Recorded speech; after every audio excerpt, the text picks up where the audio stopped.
எனக்கே சோறு இல்லையா அந்த வீட்டில். இப்போ இந்த வீட்டில் யாரும் இல்லை. உள்ளே போய் பார்க்குறேன்.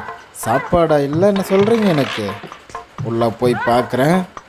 சாப்பாடு இருந்துச்சுன்னா உங்களுக்கு சாப்பாடு இல்லை. என்ன இட்லி குண்டாவில்? வாவ், தோசை. Super super. இன்னைக்கு இதை ஒரு புடி பிடிச்சிட வேண்டியது தான். தட்டு எங்கே இருக்குது? இதாக இருக்குது. ஓகே, தட்டு எடுத்தாச்சு.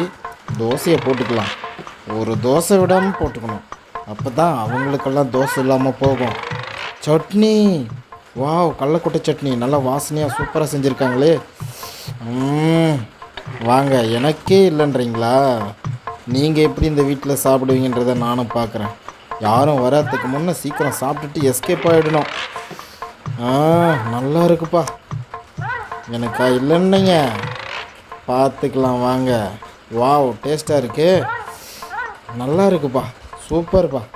ஒரு மனுஷன் பசியில் சாப்பாடு கேட்டால் எனக்கே சாப்பாடு இல்லைன்றீங்க. இப்போ எங்கேருந்து வந்துச்சு இந்த சாப்பாடு?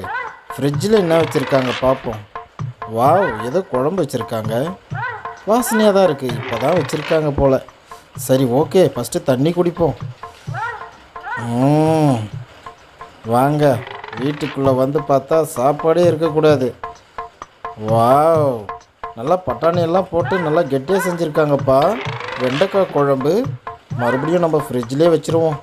போதும், இதுவே குழம்ப மட்டும்தான் நீங்கள் வந்து சாப்பிட போகிறீங்க. தோசை எல்லாத்தையும் நானே சாப்பிட்டுடுறேன். எனக்கு இன்னொரு நாளைக்கு சாப்பாடு இல்லைன்னீங்க, உங்கள் வீட்டில் சாப்பாடு இருக்காது. வரத்துக்கு முன்னே சீக்கிரம் சாப்பிட்டுட்டு போயிடலாம்பா.